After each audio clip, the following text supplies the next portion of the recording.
Welcome to A1 TV Telugu news. ముందుగా headlines చూద్దాం.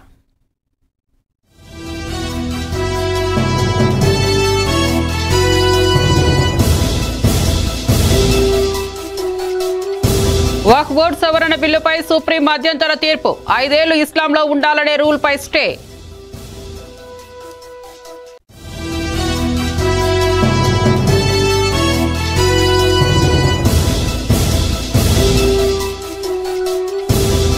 తలసరి ఆదాయం పెంచేలా కృషి చేయాలని సీఎం చంద్రబాబు సూచన. సమర్థతకు పెద్దపీట వేస్తున్నామని స్పష్టీకరణ.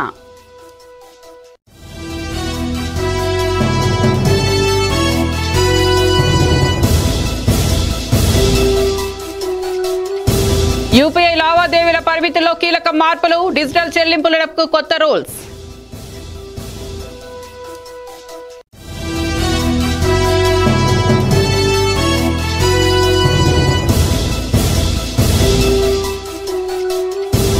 సికింద్రాబాద్ లోని మేధా పాఠశాల సీజ్. విద్యార్థుల భవితవ్యంపై తల్లిదండ్రుల ఆందోళన.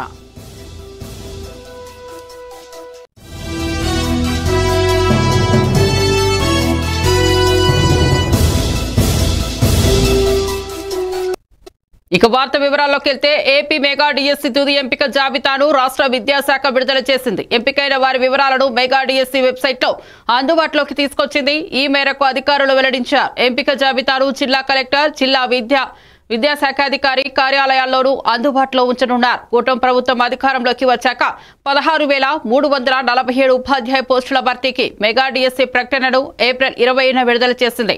3,36,300 మంది అభ్యర్థులు 5,77,675 దరఖాస్తులను సమర్పించారు. జూన్ 6 నుంచి జూలై 2 వరకు 2 విడతలుగా ఆన్లైన్లో పరీక్షలు నిర్వహించారు. జూలై 5న ప్రాథమికకి, ఆగస్టు 1న తుదికి విడుదల చేశారు. టెట్కు 20% వెయిటేజీ ఇచ్చారు. 7 విడతలుగా అభ్యర్థుల ధృవపత్రాల పరిశీలనకు అధికారులు పూర్తి చేశారు. డిఎస్సిలో 16,347 ఉపాధ్యాయ ఖాళీలకు గాను 15,941 పోస్టులను అధికారులు భర్తీ చేశారు. ఒకటి కాల్స్ వస్తే అన్నిటిని కూడా పరిష్కారం చేయడం జరిగింది.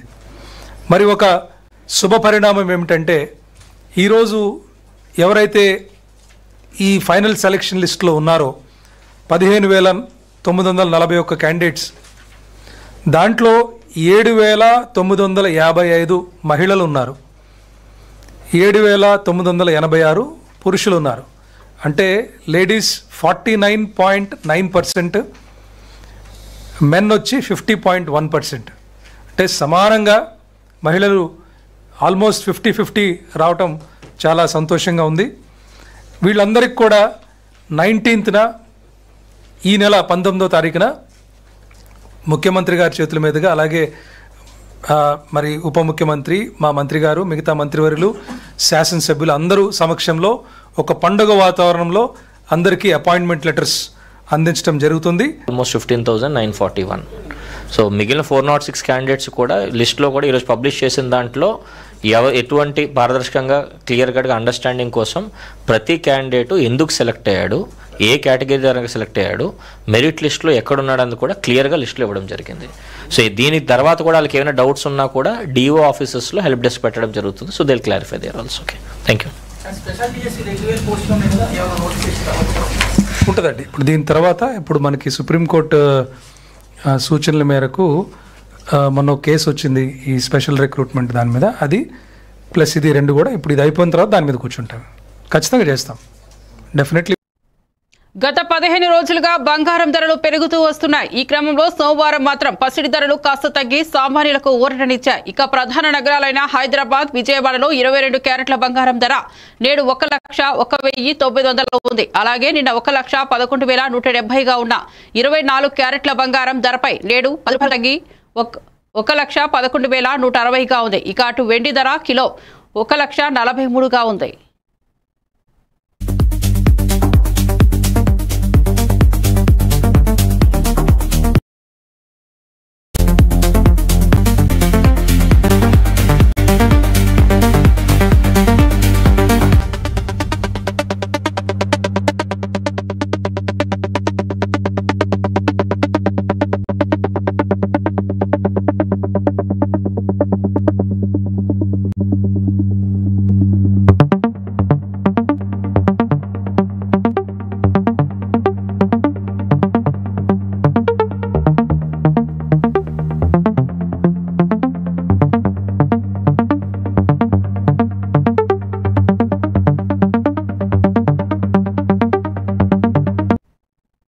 వక్ఫ్ చట్టం 2025 కీలక ప్రొవిజన్ను నిలిపివేస్తూ సుప్రీంకోర్టు ఆదేశాలు జారీ చేసింది. కనీసం 5 ఏళ్ల పాటు ఇస్లాంను అనుసరించిన వ్యక్తి మాత్రమే ఆస్తిని వక్ఫ్ చేయడానికి అవకాశం ఉంటుందన్న దానిని నిలిపివేసింది.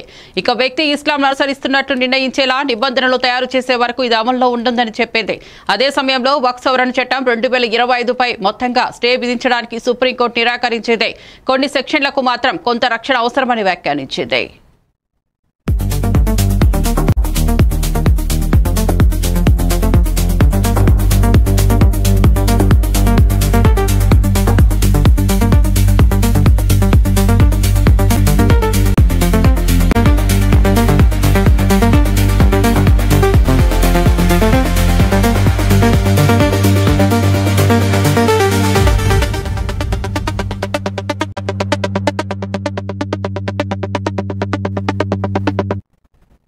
నిర్దిష్టమైన ఆలోచనతో ముందుకు వెళ్తే ఏదైనా సాధించగలుగుతామని ఆంధ్రప్రదేశ్ ముఖ్యమంత్రి చంద్రబాబు స్పష్టం చేశారు. సోమవారం అమరావతిలో జిల్లా కలెక్టర్ల సదస్సులో ఆయన మాట్లాడుతూ ప్రపంచంలోని తెలుగు వాళ్ళు అగ్రస్థానంలో ఉండాలనేదే తన ఆలోచన అని పేర్కొన్నారు. సామాజిక న్యాయాన్ని పరిగణిస్తూ సమర్థతకు పెద్దపీట వేస్తున్నామని తెలిపారు.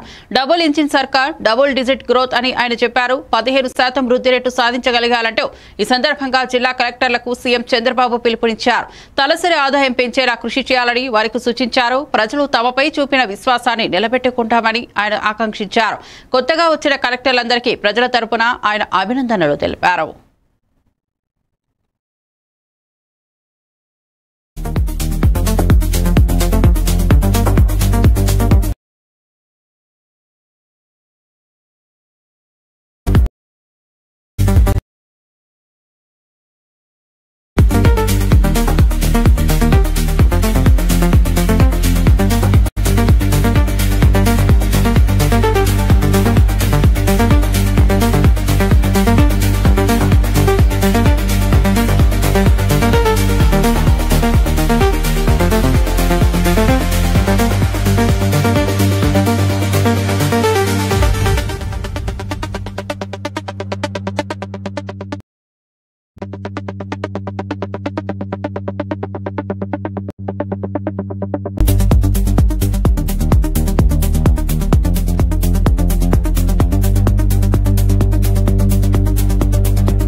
డిజిటల్ లావాదేవీలు తరచూ వినియోగించే వారికి శుభవార్త వచ్చేసింది. ఫోన్పే, పేటీఎం, గూగుల్ పే వంటి యాప్ల ద్వారా యూపీఐ చెల్లింపులు చేసే వారికి ఓ కీలక మార్పు సోమవారం నుంచి అమల్లోకి వచ్చింది. National payments corporation of India UPI లావాదేవీల పరిమితుల్లో చేసిన కీలక మార్పులు చేసింది. ఈ నిర్ణయంతో డిజిటల్ చెల్లింపులు మరింత సౌకర్యవంతంగా, వేగవంతంగా మారనున్నాయి. కొత్త రూల్స్ ప్రకారం ఒక్కో ట్రాన్సాక్షన్లో 5 లక్షల వరకు చెల్లించవచ్చు. ఒక్క రోజులో గరిష్టంగా 10 లక్షల వరకు పేమెంట్ చేయొచ్చు. ట్రావెల్ ప్లాన్ చేస్తున్నప్పుడు ఇది ఎంతో ఉపయోగకరంగా ఉంటుంది. కానీ ఒక వ్యక్తి నుంచి మరో వ్యక్తికి డబ్బు పంపే లిమిట్స్ లో ఎలాంటి మార్పు లేదు. అంటే రోజుకి గరిష్టంగా 1 లక్ష వరకు మాత్రమే ట్రాన్స్ఫర్ చేయొచ్చు.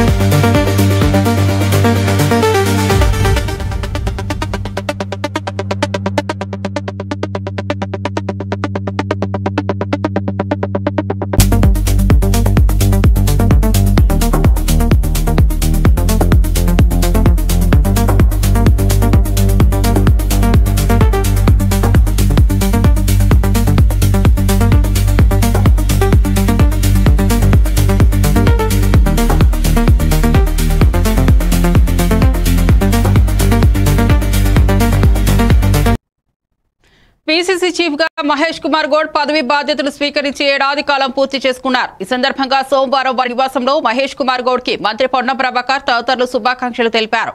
రాష్ట్రంలో కాంగ్రెస్ పార్టీ ఆయన హయాంలో మరింత బలోపేతం అవుతుందని పొన్నం ఆశాభావం వ్యక్తం చేశారు. ఈ కార్యక్రమంలో పలువురు కాంగ్రెస్ నేతలు పాల్గొన్నారు.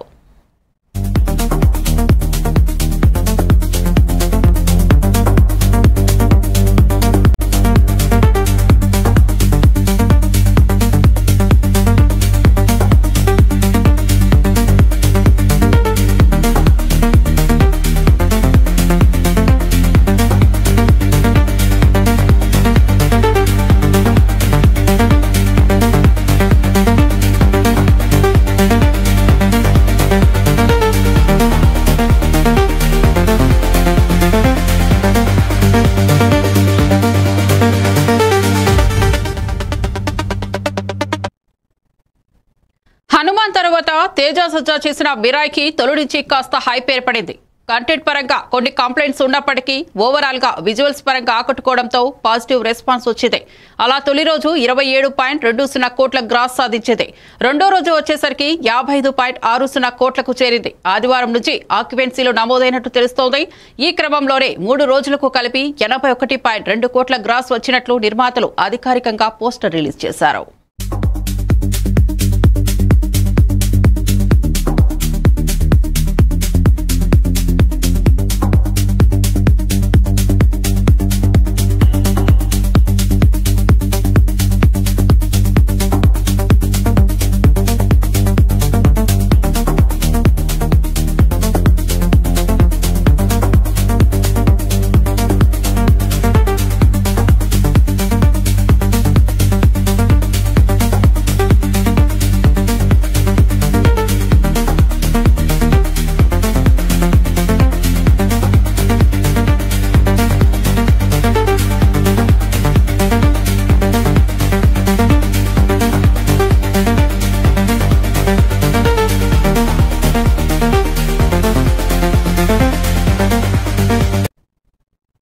అల్ఫ్రాజోలం తయారీ కేసులో సికింద్రాబాద్ బోయన్పల్లిలోని మేధా పాఠశాలను అధికారులు ఆదివారం సీజ్ చేశారు. ఈ సమాచారం తెలియక సోమవారం విద్యార్థులు తమ తల్లిదండ్రులతో కలిసి పాఠశాలలకు వచ్చారు.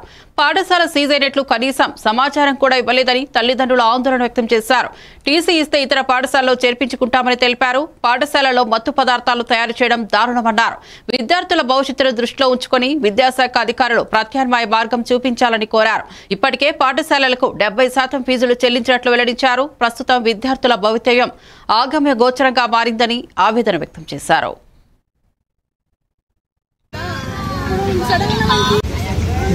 అర్థం కాలేదు. మా పాపకి మా పిల్లలకి తీసేసినా మాకు తీసి కావాలి కదా. సడన్ గా మనం తీసేస్తే చెప్పు చెప్పు మధ్యలో ఎవరు తీసుకోరు కదా. మాకు టీసీ కూడా కావాలి. మా పిల్లలకి వేరే స్కూల్లో వేసినా టీసీ కావాలని చెప్తున్నారు. కాదు ఎడ్యుకేషన్ ఆఫీసర్లు ఎవరైనా చెప్పలేదు. నాకేమో చెప్పలేరు. ఇప్పుడే మేము సడన్ గా వచ్చేసరికి ఏ క్లాస్ అవుతామా? ఫోర్త్. ఇప్పుడు ఫోర్త్. కాదమ్మా, ఇప్పుడు స్కూల్లో ఎంతమంది ఉంటారు? ఏమో మాకు తెలియదు. కానీ నేను పిల్లలకి తీసుకొని రోజు మా పిల్లలకి తీసేసినారు. ఇద్దరు బాబుకి ఒక పాపకి తీసేసిన. తీసేస్తే పాపకు ఉంచిన కొంచెం కష్టం ఉందని. సరే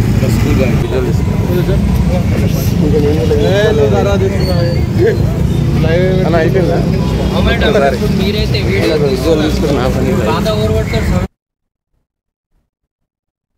హామీల అమలులో కాంగ్రెస్ ప్రభుత్వం పూర్తిగా విఫలమైందని బీఆర్ఎస్ వర్కింగ్ ప్రెసిడెంట్ కేటీఆర్ అన్నారు. తెలంగాణ భవన్లో జూబ్లీ హిల్స్ ఉప ఎన్నిక సందర్భంగా ఆయన వెంగళరావు నగర్ డివిజన్ స్థాయి బూత్ కమిటీ కార్యకర్తల సమావేశంలో పాల్గొన్నారు. ఈ సందర్భంగా కేటీఆర్ మాట్లాడుతూ తెలంగాణ రాకముందు నాడు అధికారంలో ఉన్న కాంగ్రెస్ 20,000 కోట్ల ఫీజు రీయింబర్స్మెంట్ రూపంలో బకాయిలు పెడితే తాము అధికారంలోకి వచ్చి క్లియర్ చేశామని అన్నారు. కానీ రేవంత్ సర్కార్ ఫీజు రీయింబర్స్మెంట్ కు డబ్బులు లేవని సాక్షాత్తు డిప్యూటీ సీఎం మల్లుబట్టి విక్రమార్క చెప్పడం హాస్యాస్పదమని కేటీఆర్ పేర్కొన్నారు.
హామీల అమలులో కాంగ్రెస్ ప్రభుత్వం పూర్తిగా విఫలమైందని బీఆర్ఎస్ వర్కింగ్ ప్రెసిడెంట్ కేటీఆర్ అన్నారు. తెలంగాణ భవన్లో జూబ్లీహిల్స్ ఉప ఎన్నిక సందర్భంగా ఆయన వెంగళరావు నగర్ డివిజన్ స్థాయి బూత్ కమిటీ కార్యకర్తల సమావేశంలో పాల్గొన్నారు. ఈ సందర్భంగా కేటీఆర్ మాట్లాడుతూ తెలంగాణ రాకముందు నాడు అధికారంలో ఉన్న కాంగ్రెస్ 20,000 కోట్ల ఫీజు రీయింబర్స్మెంట్ రూపంలో బకాయిలు పెడితే తాము అధికారంలో వచ్చి క్లియర్ చేశామని అన్నారు. కానీ రేవంత్ సర్కార్ ఫీజు రీయింబర్స్మెంట్ కు డబ్బులు లేవని సాక్షాత్తు డిప్యూటీ సీఎం బట్టి విక్రమార్క చెప్పడం హాస్యాస్పదమని కేటీఆర్ పేర్కొన్నారు. విద్యార్థులకు ఇలా శటగోపం పెడుతున్నది కాంగ్రెస్ పార్టీ. వాళ్ళు సర్టిఫికెట్లు తీసుకోలేకుండా కాలేజీలకి వెళ్ళి వాళ్ళని ఆగం చేస్తున్నది కాంగ్రెస్ పార్టీ. ముస్లింలు కావచ్చు, ఎస్సీలు కావచ్చు, ఎస్టీలు కావచ్చు, బీసీలు కావచ్చు, లేదా అగ్రవర్ణాల్లో ఉండే పేదలు కావచ్చు, బాగుండాలే చదువుకోవాలనే ఉద్దేశంతో ఒక మంచి పథకం ఆనాడు రాజశేఖర రెడ్డి గారు పెడితే దాన్ని కొనసాగించింది కేసీఆర్ గారి ప్రభుత్వం. మనం ఎన్నడూ వివక్ష చూపెట్టలేదు. చంద్రబాబు నాయుడు గారు ఏమన్నా మంచి పథకం తెచ్చింటే దాన్ని కూడా కొనసాగించినాం. రాజశేఖర రెడ్డి గారు ఏమైనా తెచ్చింటే దాన్ని కొనసాగించినాం. రోషయ్య గారు ఏమైనా తెచ్చింటే దాన్ని కొనసాగించినాం. అట్లాగే కిరణ్ కుమార్ రెడ్డి ఏమైనా మంచి పని చేస్తే దాన్ని కూడా కొనసాగించినాం. తర్వాత మన పథకాలు మనం తిన్నాం. నిన్న వీళ్ళు ఏమంటారు ఎరికైనా కాంగ్రెస్ వాళ్ళు, డిప్యూటీ సీఎం ఏ డిప్యూటీ సీఎం అయితే మాట ఇచ్చిండో మాకు తెలుసు, 100 సంవత్సరాల పార్టీ, 120 సంవత్సరాల పార్టీ, రాష్ట్రాన్ని ఎట్లా నడపాలో మాకు తెలిసినట్టు ఎవరికి తెలియదు అని చెప్పి మహిళలు అభివృద్ధిని ముందుని నడిపిస్తున్నారని బీజేపీ ఎంపీ పార్లమెంటు మహిళా సాధికార కమిటీ చైర్పర్సన్ పురంధేశ్వరి అన్నారు. తిరుపతిలో నిర్వహిస్తున్న మహిళా సాధికార కమిటీ జాతీయ సదస్సులో ఆమె ప్రసంగించారు. మారుతున్న సమాజానికి ఈ సమావేశం ఓ నిదర్శనంగా నిలుస్తుందని పేర్కొన్నారు. మహిళలకు సమన్యాయం, గౌరవ జీవితం ఇచ్చేందుకు ఇలాంటి ఉపయోగపడతాయని తెలిపారు.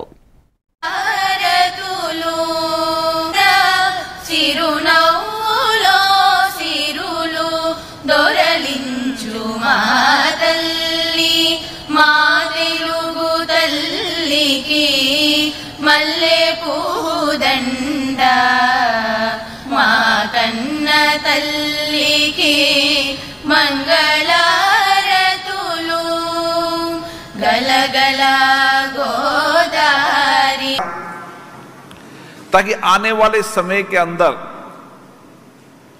हम राज्य और केंद्र विधानमंडल की संसदीय समितियां किस तरीके से देश के लोकतांत्रिक प्रणाली के अंदर पंचायत से लेकर नगर पालिका से लेकर जो भी हमारी लोकतंत्र संस्थाएं हैं उनके महिलाओं के योगदान के माध्यम से हम लोकतंत्र को सशक्त करते हुए उनकी और भागीदारी निभाते हुए हम किस तरीके से सामाजिक जीवन के अंदर आर्थिक स्वावलंबन, आर्थिक सहभागी को बढ़ाकर किस तरीके से देश को आगे बढ़ा सकते हैं. मुझे खुशी है कि सम्मेलन का एक मूल मंत्र निकला. वह मूल मंत्र है महिलाओं के नेतृत्व के बिना हम विकसित भारत के सपनों को पूरा नहीं कर सकते. మహిళలు ముందుకు వస్తేనే ఏ ప్రాంతమైనా అభివృద్ధి చెందుతుందని ఏపీ శాసనసభ స్పీకర్ అయ్యన్న పాత్రుడు అన్నారు. తిరుపతిలో నిర్వహిస్తున్న మహిళా సాధికార కమిటీల జాతీయ సదస్సులో ఆయన ప్రసంగించారు. మహిళలను విద్యావంతులు చేయాలని, వారిని ప్రోత్సహించాలని పేర్కొన్నారు. ఈ సదస్సులో చర్చించిన అంశాలు కొత్త దశను చూపించాయన్నారు. మహిళలకు అన్ని రాష్ట్రాల్లో సమాన హక్కులు కల్పించాలన్నారు. అందరం కలిసి నడిస్తేనే మహిళా సాధికారత కార్యరూపం దాలుస్తుందని అయ్యన్న పాత్రుడు తెలిపారు. ముందుకు రావాలి అంచేత వాళ్ళకి ఇంపార్టెన్స్ ఇవ్వాల్సిన అవసరం ఉంది, ఎడ్యుకేట్ చేయవలసిన అవసరం ఉంది, సమాజ సేవలో భాగస్వాములు చేయవలసిన అవసరం ఉందని చెప్పి నేను భావిస్తున్నాను.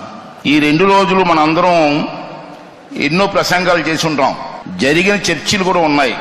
ఈ ప్రసంగాలు చర్చల్లో వచ్చినటువంటి అనుభవాలని, సూచనల్ని ఇవన్నీ కలిపి మనకు కొత్త దిశ, కొత్త ఆత్మవిశ్వాసాన్ని కలిగిస్తాయని చెప్పి నేనైతే మనస్ఫూర్తిగా నమ్ముతున్నానండి. భారతదేశంలో ఉన్న అన్ని రాష్ట్రాలకి కూడా మహిళలకు సమాన హక్కులు కల్పించాలన్నటువంటి తీర్మానాన్ని అందరూ ఆమోదించాలి. దీన్ని ఆమోదించడమే కాదు, అమలు చేసి తీరాలి అని నేను ఈరోజు మీ అందరికీ మనం చేస్తున్నాను. ఎన్టీ రామారావు గారు వచ్చిన తర్వాత స్థానిక సంస్థల్లో ఎమ్మెల్యేస్, ఎంపీస్లో మహిళలకి సరైన ప్రాతినిధ్యం ఇవ్వాలని చెప్పి ఒక నిర్ణయం తీసుకోవడం జరిగింది. ఇది అన్ని రాష్ట్రాల్లో జరగాలి, అన్ని పంచాయతీల్లో జరగాలి, అన్ని జిల్లాల్లో జరగాలన్నది నా ఆకాంక్ష. దాన్ని మన అందరం కూడా నెరవేర్చవలసిన.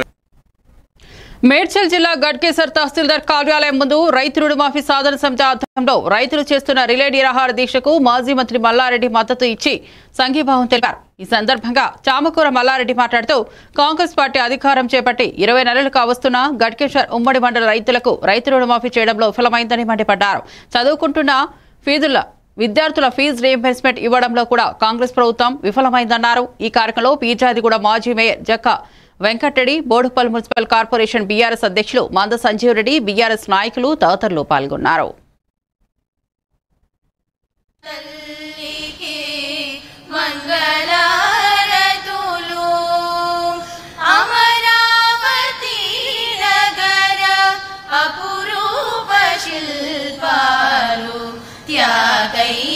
గొంతులో తారాడు నాదాలు తిక్కయ్య కలములో తీయందనాలు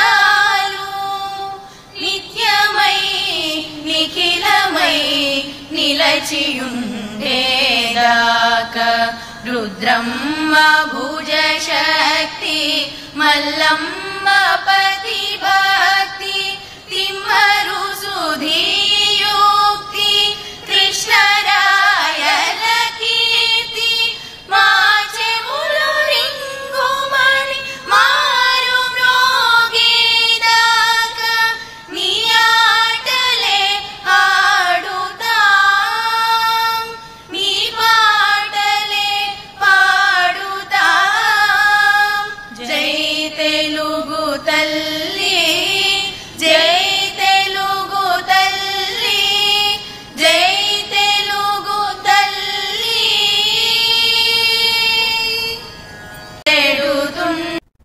మరిన్ని అప్డేట్స్ కోసం చూస్తూనే ఉండండి A1 TV తెలుగు న్యూస్.